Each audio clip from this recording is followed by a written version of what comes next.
Isang mapagpahalang hapon po, no?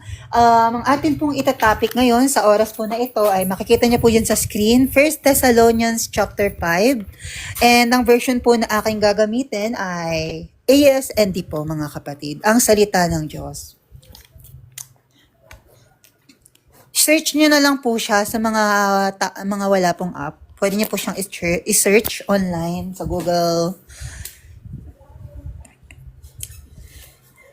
Yun po, no? And back to lang po tayong muli. Ang last po na naging topic natin last time is yun nga po yung chapter 4. And nabanggit nga rin po dito sa chapter 4 na buhay nga po nakalugod-lugod sa Diyos. Yun nga daw po, no?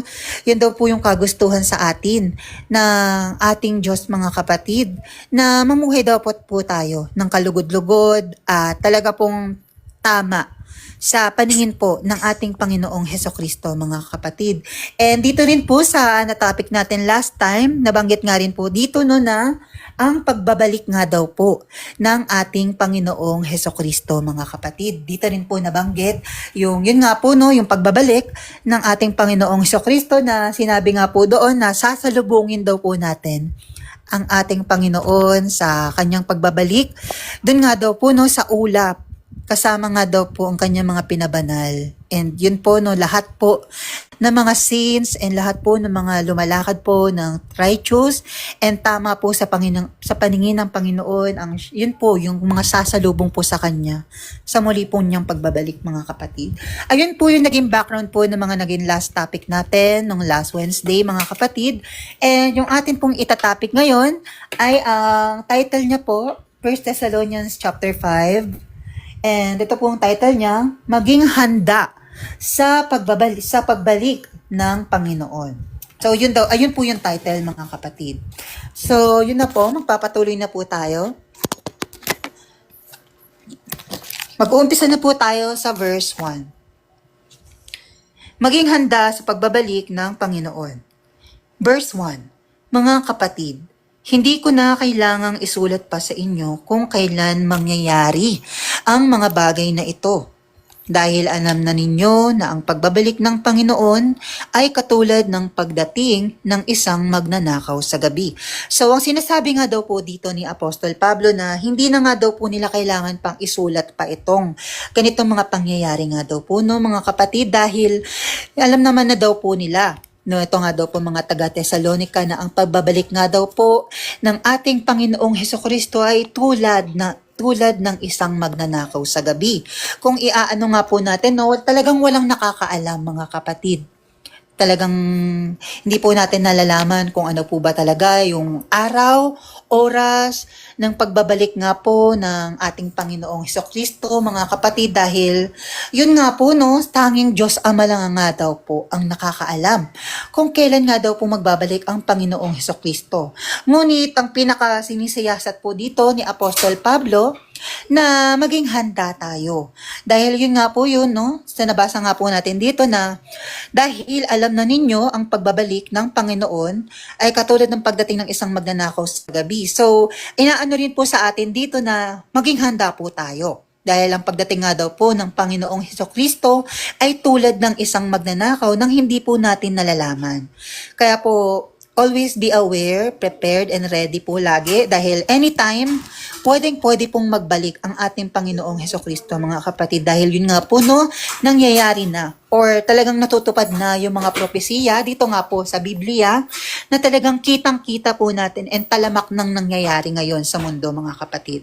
At magpapatuloy na po tayo ngayon sa verse 3. Mangyayari ito habang inaakala ng mga tao na mapayapa at ligtas ang kalagayan nila.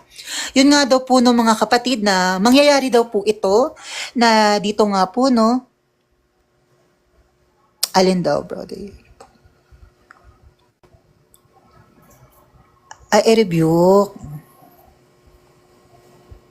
We rebuke that. We cast out that in Jesus' mighty name. Nanay. Wala na yan. Hindi na yan mahahatak ni stunning. Covered na tayo ni Lord. I plead the blood of our Lord Jesus Christ in this life, Lord. Kaya pong bahala. And yun na po, no? Magpapatuloy na po tayo.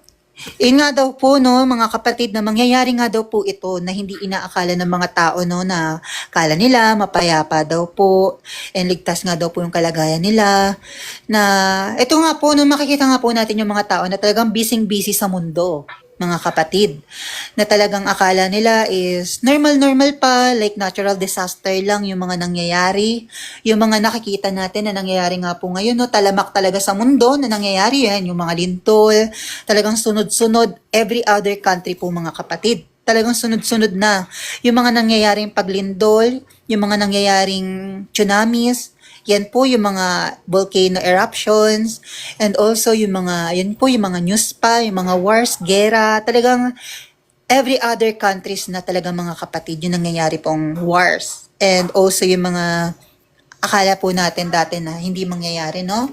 And ito na nga po yun mga kapatid na inaakala ng mga tao na mapayapa lamang yung gabi, or ito nga daw po, no, yung kalagayan nila sa pagdating nga daw po ng ating Panginoong Hesukristo, mga kapatid. And papatuloy po natin, biglang darating ang kapahamakan nila.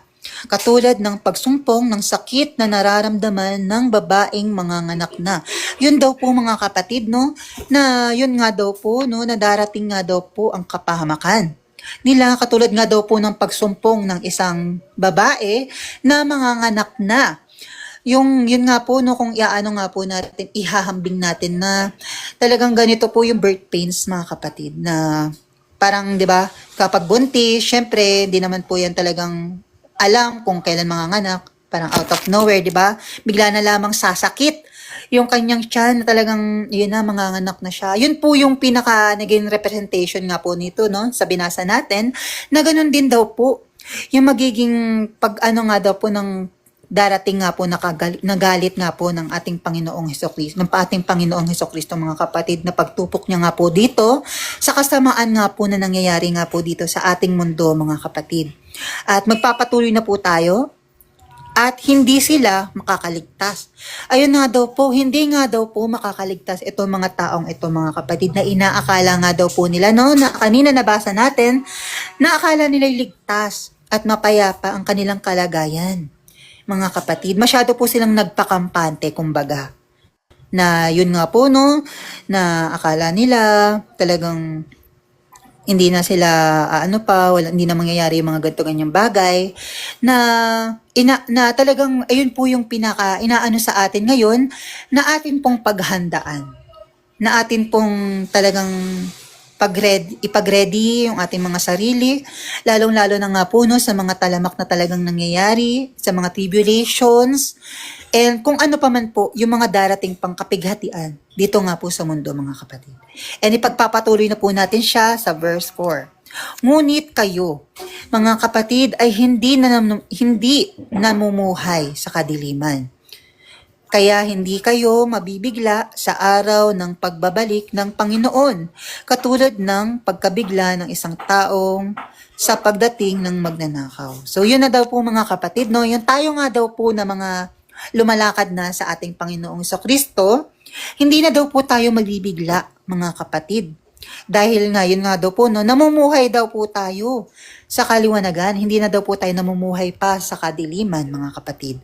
And yun nga po, no, na hindi na dapat po tayong mabigla pa, or hindi na dapat po tayong mabigla pa sa, yun nga po, no, sa pagbabalik ng ating nga pong Panginoong Hesukristo, na talaga pong ito na yung pinaghahandaan natin at talagang gustong-gusto na nating mangyari, na talagang siya'y magbalik na, dahil yun nga po, no, iniiyak na po natin sa kanya yung mga talagang nangyayari sa atin sa bawat araw, yung mga paghihirap, mga sakit, pagturusa, and yung mga, alam niyo po, yun talagang karahasan na nararanasan natin sa ating mga buhay, yung mga grabing attacks, temptations ng kaaway, na mga pinuput po sa ating isip, yung mga lies, mga kapatid, na talagang talamak po, no, na nararanasan natin, mga kapatid, sa bawat araw. And yun nga daw po, no, mga kapatid, na hindi na daw po tayo mabibigla pa, no, na katulad nga daw po sa pagdating ng isang magnanakaw, yun nga rin po, no, na nabanggit na ang pagbabalik ng ating Panginoon ay tulad rin ng isang pagbabalik ng magnanakaw, mga kapatid. So yun po yung sinasabi dito, mga kapatid. Verse 5 na po tayo. dahil namumuhay na kayong lahat sa liwanag at hindi sa kadiliman. Daw po yung mga kapatid. Sinabi dito sa verse 5, namumuhay na nga daw po tayo, no? Ito nga po yung mga lumalakad nga po sa ating Panginoong Kristo ng tunay at banal nga po, righteous sa ating Panginoon, no? Na talagang hindi na namumuhay pa sa kadiliman. Bagkos namumuhay na sa liwanag.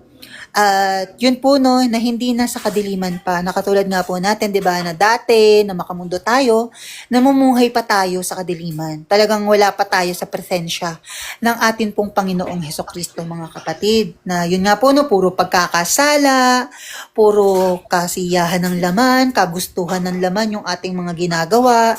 Talagang wala pong holiness yung ginagawa or sinasa pamuhay po natin, mga kapatid.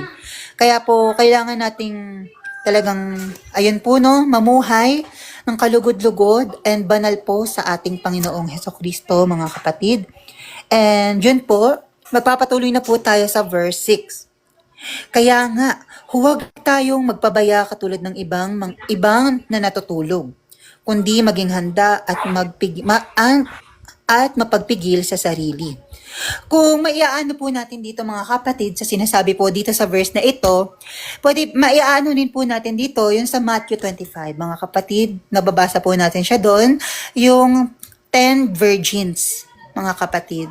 Doon po yung 5 foolish and yung 5 wise. Yun po, mga kapatid, babasahin ko po siya sa inyo para po mas maliwanagan po kayo. Po yung inaano dito. Na yun nga daw po no, na parang pinapaano po sa atin dito na wag daw po tayo na maging katulad ng iba na yun nga po no, naakala nila porket naniwala na sila, okay na yun, and hindi na sila lalakad ng talagang tuwid and talaga pong kagustuhan sa pamumuhay nga po ng ating Panginoong Hesukristo, mga kapatid, na yun nga po no, kailangan po everyday repentance. Yung kagustuhan po sa atin, mga kapatid, na talagang lagi po nating i-fill up or lagi po nating lagyan or i-ano po natin yung ating mga oil sa ating lamp, mga kapatid, which is our faith. Yung pananampalataya po natin no, sa bawat araw na lagi daw po nating patatagin, lagi po nating pagtibayin sa pagbabasa po ng salita po ng ating Panginoong Kristo, mga kapatid.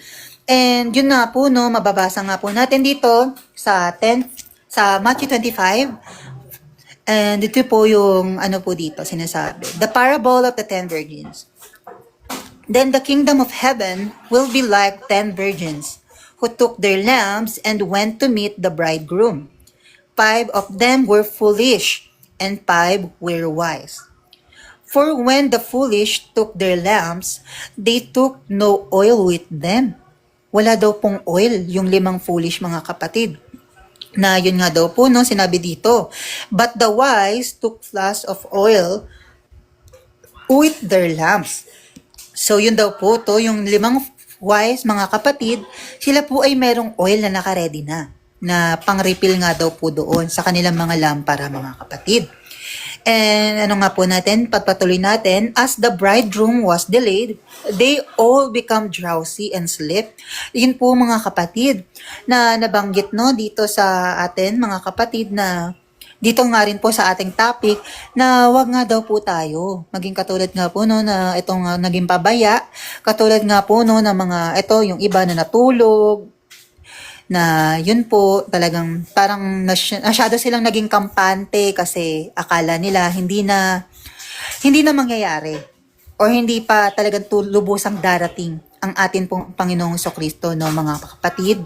Na yun po no nabasa natin dito sa Matthew 25 na yun nga daw po no nagpakampante itong 5 foolish.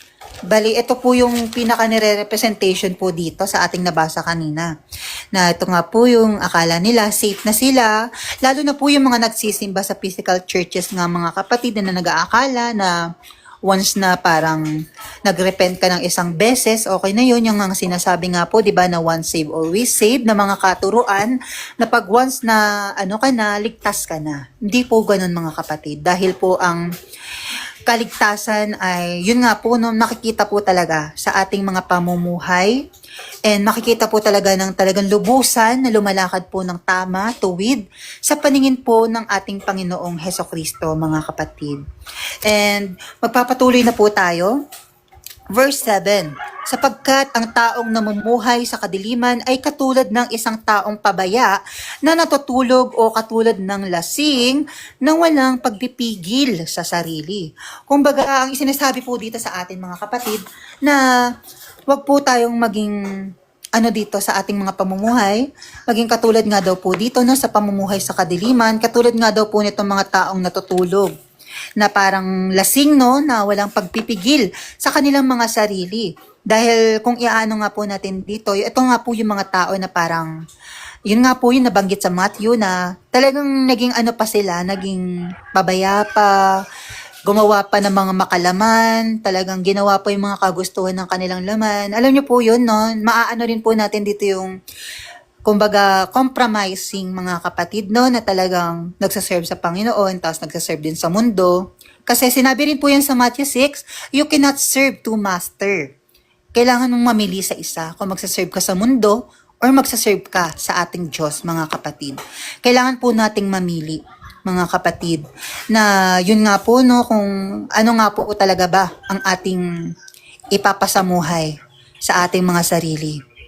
Yung mga makakamunduhan ba na hindi kalugod-lugod sa ating Panginoong Hesukristo or yung mga bagay po na talagang makakalugod po sa Kanya na magkakaroon po talaga tayo ng buhay na walang hanggan mga kapatid. And yun din po no mga kapatid na inano nga rin po dito na kailangang may pagpipigil sa ating mga sarili mga kapatid. And yun po mga kapatid no na inano nga rin po dito na kailangan nating magkaroon ng self-control. Lalong-lalo na po kapag tayo lumalakad na sa ating Panginoong Hesukristo sa lahat ng bagay, lalong-lalo na yung mga kagustuhan ng ating laman, and lalong-lalo na yung kagustuhan po ng ating mga sarili na talagang kailangan na po nating i-crucified or kailangan na po nating i-deny na sa ating mga sarili, mga kapatid. And nagpapatuloy na po tayo sa verse 8. Pero dahil namumuhay na tayo sa liwanag, dapat ay may pagpipigil tayo sa sarili. Gawin natin bilang panangga sa dibdib ang pananampalataya at pag-ibig. At bilang helmet naman ang pag-asa natin sa pagliligtas ng Diyos, mga kapatid. Yun pa po no, nabanggit dito na ayun nga daw po no, na tayo daw po, ito nga pong mga pinabanal na sinabi nga daw po dito ni Apostol Pablo na yung mga pinabanal na ng ating Panginoong Hesukristo na hindi na nga daw po tayo namumuhay pa sa kadiliman dahil tayo po ay namumuhay na sa liwanag at dapat meron na tayo daw pagpipigil nga po sa ating mga sarili mga kapatid. At gawin po nating panangga nga daw po no, yung pananampalataya. And mababasa rin po natin ito sa Ephesians 6 mga kapatid, verse 13 to verse 20 mga kapatid, no, yung full armor of God. Na yun nga po no, kailangan talaga natin siyang yun nga po no, yung ating pananampalataya, yung salvation, yung faith, yun nga po yung truth, and yung righteousness, na yun nga po no, yung ating panangga, lalong-lalo na nga po sa mga lies ni Satan dito po sa kadiliman na mundong ito mga kapatid. And yun po no, pag-ibig. Ito po yung pinaka number 1 mga kapatid, na ito nga rin po no, yung iniwan sa atin ng Panginoong Hesukristo na yes, amen Sister Rem, na inan niya po sa atin ang pagmamahal no, na yun na nga po yung naging bago niyang na love your neighbor as you love yourself, and love your Lord your God with all your heart, with all your mind, with all your soul, with all your strength mga kapatid. Talagang love po yung inaano rin sa atin ng ating Panginoong Hesukristo mga kapatid, ng atin pong Diyos mga kapatid. And magpapatuloy na po tayo mga kapatid sapagkat hindi tayo itinalaga ng Diyos para sa kaparusahan. Amen. Kundi para sa pagtatamo ng kaligtasan sa pamamagitan ng ating Panginoong Hesukristo. Mga kapatid, yun nga daw po no, hindi na po tayo itinalaga ng ating nga pong Diyos na ito nga po no, sa kapahamakan, kundi magtatamo nga daw po tayo ng kaligtasan. Ito nga po yung inaano nga natin kanina, no? Yung mga namumuhay po ng tama at tuwid nga po sa ating Panginoong Hesukristo, mga kapatid. Na yun nga po, no? Na ito nga daw po, hindi nga daw po kaparusahan yung itinalaga sa atin or yung talagang iaano sa atin ng ating Diyos, mga kapatid, kundi kaligtasan, mga kapatid, sa pamamagitan nga po, no, ng ating Panginoong Hesukristo, mga kapatid. Nakakatawa po yun, no, na kung talagang namumuhay na tayo ng righteous and talagang kalugod-lugod po sa ating Panginoong Hesukristo, ito po yung ating matatamasa, mga kapatid, kaligtasan sa pamamagitan po ng ating Panginoong Hesukristo na siya pong magliligtas po sa atin sa darating na kaparusahan and darating po na wrath na pagsusunog po sa mundong ito, mga kapatid. And magpapatuloy na po tayo sa verse 10. Verse 10, namatay siya para sa atin, para kahit buhay pa tayo o patay sa pagbabalik niya, ay buhay tayo sa piling niya. Amen. Ayun po, mga kapatid, namatay ang ating Panginoong Hesukristo, mga kapatid. Sinabi nga po dito, no, ni Apostol Pablo, no, na namatay po siya para sa atin, para kahit po tayo ay patay na or buhay pa sa kanya muling pagbabalik, tayo po ay makakasama or mabubuhay po tayong muli. Kumbaga resurrection, magiging resurrected din po tayo sa pagbabalik nga po ng ating Panginoong Hesukristo, mga kapatid. Mapapasok nga rin po natin dito is glorified body, mga kapatid. Yung magiging bago po nating katawan. Na yun nga po, no, yung inaano nga po dito na mabubuhay rin po tayo sa piling ng ating Panginoong Hesukristo na magiging katulad din po natin yung kung paano po siya binuhay ng Diyos noong siya po ay namatay at nabuhay pong muli sa ikatlong araw. Yun nga po, no, na siya pong natalo ang kamatayan, mga kapatid. Amen, mga kapatid. And magpapatuloy na po tayo sa verse 11. Dahil dito, patuloy ninyong pasiglahin at patatagin ang isa't isa, katulad nga ng ginagawa ninyo.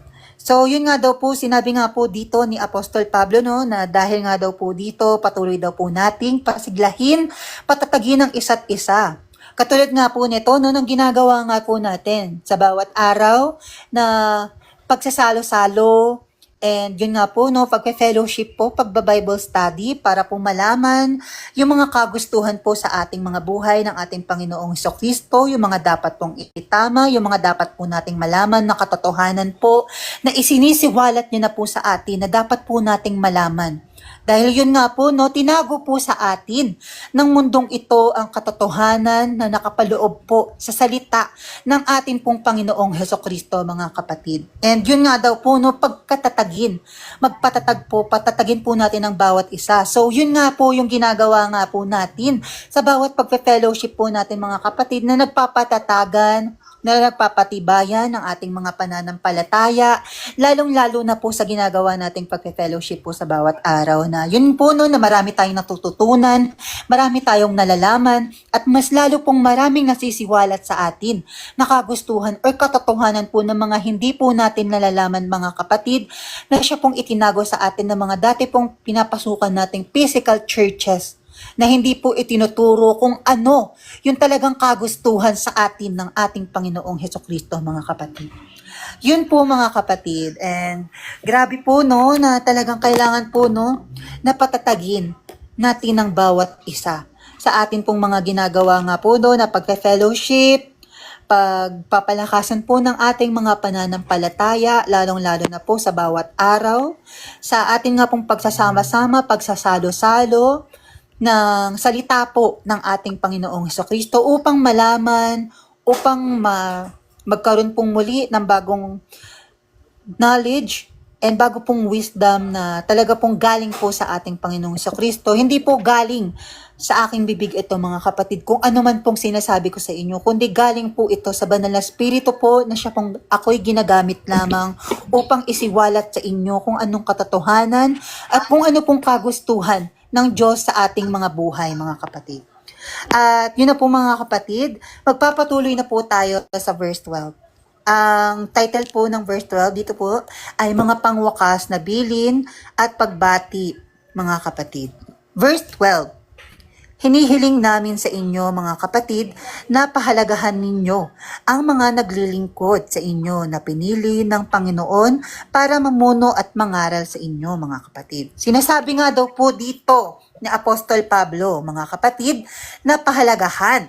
Ito nga daw pong mga naglilingkod na pinili na mamuno ng ating Panginoong Hesukristo na siya nga daw pong itinalaga upang mamuno at magturo, mangaral nga daw po ng kanyang salita sa inyo. Katulad na lamang po itong ating ginagawa na bigyan po ng respeto.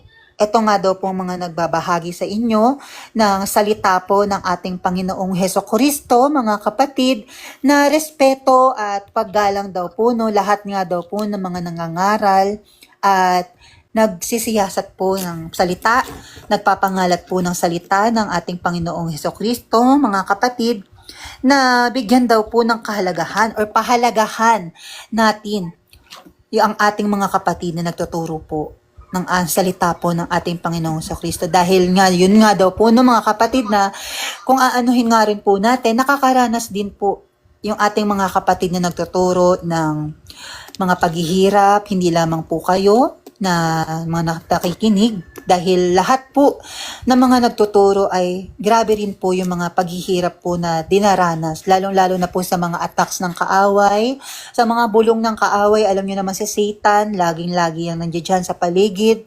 bubulong, magpapasok sa ating mga isip ng kasinungalingan, para tayo'y panghinaan, para tayo'y, alam nyo po yun, talagang patalikurin and alisin sa kung ano man yung mga binigay sa atin ng Panginoon. Lalong-lalo na nga po yung ating mga pananampalataya, mga kapatid. And yun po, mga kapatid, magpapatuloy po tayong muli sa verse 13. Wait lang po, iinom lang po ko ng tubig. Kiss lang po.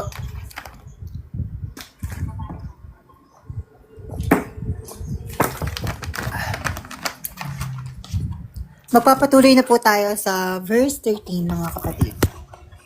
Verse 13, ibigay nyo sa kanila ang lubos na paggalang at pag-ibig dahil sa gawain nila. Mamuhay kayo ng may mabuting pakikitungo sa isa't isa. Yun nga daw po yung sinasabi dito ni Apostol Pablo, mga kapatid, no? Na ibigay daw po ng lubusan na paggalang. Yun nga po yung nabanggit natin kanina, no? Respect to all those people nga po, no, sa mga kapatid nyo po na nagbabahagi, nangangaral nga po sa inyo ng salita nga po ng ating Panginoong Hesukristo, mga kapatid, no, na bigyan nyo po sila ng pag-ibig. Dahil nga po, no, sa ito nga po sa mga gawain natin na ginagawa nga po natin ngayon, na ito nga po yung pagpe-fellowship, Bible study sa oras po na ito, na yun nga daw po, no, bigyan ng galang at lubusang pagmamahal, pag-ibig nga daw po itong mga nangangaral po sa inyo ng salita nga po ng ating Panginoong Hesukristo, mga kapatid. At mamuhay daw po kayo ng may mabuting pakikitungo sa isa't isa. Yun po yung kagustuhan sa atin ng atin pong Panginoong Hesukristo, mga kapatid, na mamuhay nga daw po tayo ng ito nga po, no, na may pakikitungo or mabuting pakikitungo sa bawat isa. Na dapat po tayo ay talagang, alam nyo po yun, mahalin ang bawat isa. Yun po yung pinakasinasabi rito, no, na love one another. Mahalin po natin ang bawat isa. Dahil yun naman po talaga yung kagustuhan sa atin ng Panginoon, lalo po tayo magkakapatid sa pananampalataya sa ating pong Panginoong Hesukristo, mga kapatid. At magpapatuloy na po tayo sa verse 14. Nakikiusap kami sa inyo, mga kapatid, na pagsabihan nyo ang mga tamad. Yun nga daw po, mga kapatid, no, na ito nga daw po, no, nakikiusap nga daw po itong si Apostol Pablo, no, sa mga taga-Thessalonica, na pagsabihan daw po itong mga tamad. Kung sa atin po, na pagsabihan daw po itong mga tamad sa ayun nga po, no, sa mga nakikita nga po natin, na nakakasama po natin sa pananampalataya, na parang tamad na tamad magbasa ng salita ng Diyos, tamad na tamad sa prayer, Yun nga po, no, na parang hindi masigla, hindi na po talaga nagkakaroon ng kasiglahan sa paglakad sa Panginoon. Yun po mga kapatid, yung pinakasinasabi po rito ni Apostol Pablo na siya pong kailangan din po natin gawin, lalo na po sa mga kapatid natin na nakikita po natin na ganito po yung mga nangyayari na sa kanila, mga kapatid. Kain pa more, Brother Joe.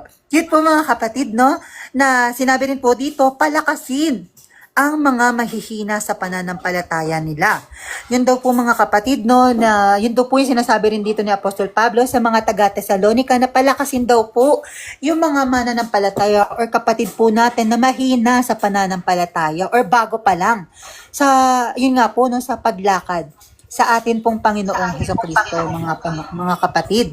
And yun nga po, no, na kung sa atin po, yung mga kapatid po natin na pinanghihinaan ng pananampalataya, encourage po natin sila lagi. Na yun po, no, na talagang normal lang na panghinaan. Ngunit nandyan po ang ating Panginoon, ating takbuhan, or kami pong mga kapatid ninyo na pwede nyong kausapin, pwede pong, alam nyo po yun, makausap nyo sa mga ganyan dahil andito po tayo para mag-encourage and talaga pong magpalakasan nga po, di ba, ng pananampalataya. Dito nga po sa ginagawa nating gawain na inano po sa atin ng ating Panginoong Hesukristo, mga kapatid. And papatuloy po natin, maging mapagpasensya kayo sa lahat. Yun po yun. Always be patient. Kahit nga daw po no na parang inaano nga po dito ni Apostol Pablo sa mga taga-Tesalonica na maging magpasensya daw nga po sila sa mga kapatid nila. Na yun nga daw po no, na nabasa nga po natin, ito nga po yung mga mahina sa pananampalataya and yung mga tamad, lagi po tayo maging patient, maging mapagpasensya sa lahat-lahat. Kahit din po sa ating mga kapatid, no, na pag, yun nga po, na parang, yun nga, nakikita natin na pinanghihinaan sila, maging patient lamang po tayo kasi sila rin po yung makakahanap ng way, lalong-lalo na po sa Panginoon dahil ang ating Panginoong Hesukristo lamang po ang siyang tanging daan at tanging pong makakapagpalakas, makakapagpasigla ng ating pananampalataya, mga kapatid, sa bawat araw. Because siya lamang po ang laging gumagabay at lagi pong kasama natin sa ating paglakad, mga kapatid, sa bawat araw. Magpapatuloy na po tayo sa verse 15, mga kapatid. Huwag na huwag ninyong gagantihan ng masama ang gumagawa sa inyo ng masama. Sa halip, sikapin ninyong makagawa ng mabuti sa isa't isa at sa lahat. Ayun daw po mga kapatid, yung sinabi dito ni Apostol Pablo, na huwag daw po nating gagantihan ng mga gumagawa ng masama sa atin, bagkos gantihan daw po natin sila ng mga mabubuting bagay or sikapin nga po natin, di ba, makagawa na mabuti sa isa't isa at sa lahat. Kahit nga po no, na parang pinapersecute tayo, sinasabihan tayo ng kung ano-anong salita na nakakasakit po sa ating mga damdamin, wag na po natin yung ibalik sa kanila, bagkos yun nga daw po, no, ipakita natin yung pagmamahal, mabuting asal, yun po yung pinakita sa atin ng ating Panginoong Hesukristo na talagang dapat po nating maging wangis na kahit po ginagawa tayo ng masama, huwag nating suklian ng masama. Bagkos suklian natin ng mabuti. Bagkos parang nakakasabihan nga po, 'di ba? Pag binato ka ng bato, batuhin mo ng tinapay. Yun po yun mga kapatid, no, na huwag na natin gantihan pa ng masama. Amen. Sinabi po yan, no, mga kapatid, dagdag ko lang din, na sinabi po yan sa Romans 12, verse 17. Mga kapatid, wait lang po, babasahin po natin siya. Sinabi po yan doon sa Romans 12, verse 17. Naipin ko lang po. Corinthians na to. Sister Neka, pa-off mic po. Salamat. Ayun, wait lang. Ito na. Nakita ko na po. Okay, rejoice in hope. Be patient. Ay, hindi po pala ito. Mali. Nasa ano po pala siya?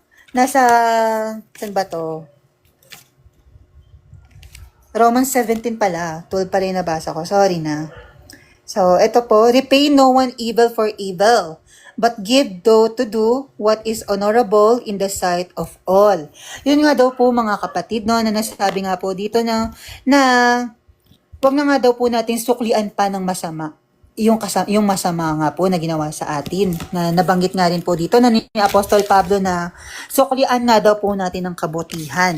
Lahat-lahat nga daw po, no, mga kapatid, kahit nga daw po hindi natin to kapatid sa pananampalataya or kahit sino man ba to po itong tao, mga kapatid. Huwag na po natin gantihan ng masama. Ipakita po natin sa kanila yung kagustuhan and yung wangis po na or reflection po ng ating Panginoong Hesukristo, mga kapatid, na kabutihang asal, pagmamahal, dahil yun naman po yung kagustuhan sa atin ng Panginoon, mga kapatid. Na yun po yung ating mga kapatid. Amen, sister. Love others. Amen. So, papatuloy na po tayong muli. Verse 16. Lagi kayong magalak, laging manalangin, at magpasalamat kayo kahit ano ang mangyari. Dahil ito ang kalooban ng Diyos para sa inyo na mga na kay Kristo Jesus. Amen, mga kapatid. Na sinabi nga po dito ni Apostol Pablo na lagi kayong magalak, rejoice, and laging manalangin. Huwag daw pong hihinto. Kumbaga, huwag hihinto sa pananalangin, mga kapatid. At lagi daw po tayong magpasalamat. Dahil ito nga daw po na kahit anong mangyari sa atin, and dahil ito nga rin po yung kalooban ng ating Panginoong Hesukristo o ng ating Diyos sa ating mga buhay, dahil tayo nga daw po, no, dahil ito nga daw po, no, tayo nga daw po na kay Lord Jesus Christ, na sa ating Panginoong Hesukristo, na talagang ito po, ito nga daw po talaga yung mga talagang dapat nating daranasin, mga kapatid. Kaya yun po, no, na kahit tribulations pa yan, rejoice, kahit ano pa mang hirap yan na dinaranas mo, lalo kung lumalakad ka talaga sa ating Panginoong Hesukristo, yung talagang devoted ka na, yung binigay mo na talaga yung buhay mo sa Kanya, mga kapatid, talagang ito na talagang kasi rejoice na kahit masakit pa yung nangyayari sa atin, di ba? Kasi tayo nga po na sa Panginoong Hesukristo, talagang ganito na yung ating mga daranasan, mga kapatid. Kaya always stay focused on prayer, be rejoice in every tribulations na nararanasan natin, and lagi tayong magpasalamat sa ating mga dinaranas na kapighatian, dahil ito nga daw po nang sinabi nga po dito na kalooban ito ng ating Diyos na yun nga daw po na mga na kay Kristo sa ating Panginoong Hesukristo, mga kapatid. Magpapatuloy na po tayo sa verse 19. Huwag ninyong hadlangan ang ginagawa ng banal na spirito. Verse 20, at huwag ninyong hamakin ang mga pahayag ng Diyos. Yun nga daw po, mga kapatid, no? Na huwag nga daw pong hadlangan ang banal na spirito. Bagkos, ito nga po, katulad nga po natin ngayon, yung napapakinggan po natin, na ito nga po, no, banal na spirito po, yung nagsasalita po sa atin, at nagtuturo po sa atin ngayon na wag nga daw po nating hadlangan at wag nga daw po nating hamakin. Ito nga daw pong mga pahayag na hinahayag nga po natin, yung mga napapakinggan po natin ngayon na lumalabas po sa aking bibig, dahil po ang lumalabas po sa aking bibig ay ito nga po, no, yung mga kagustuhan or ito nga po yung talagang ano po ng banal na spirito sa atin na tinuturo niya po sa ating lahat na ako lamang po ay ginagamit ng banal na spirito, mga kapatid, upang ihayag ito nga pong mga salita po or katotohanan nga po na nakapaloob dito nga po sa salita nga po ng Diyos, mga kapatid. At ito nga daw po, no, at huwag ninyong hamakin ang mga pahayag ng Diyos. Ito nga po, no, huwag niyong i-oppress or wag niyong i-twist yung mga pahayag, ito nga po, yung mga sinishare po natin na salita nga po ng ating Panginoong Hesukristo na katotohanan lamang, pawang katotohanan lamang, at talagang mismong buong chapter yung binabasa natin upang malaman po natin kung ano yung kagustuhan po na malaman natin ng ating Panginoong Hesukristo, mga kapatid, no, na hindi nga po isinisiwalat sa atin ng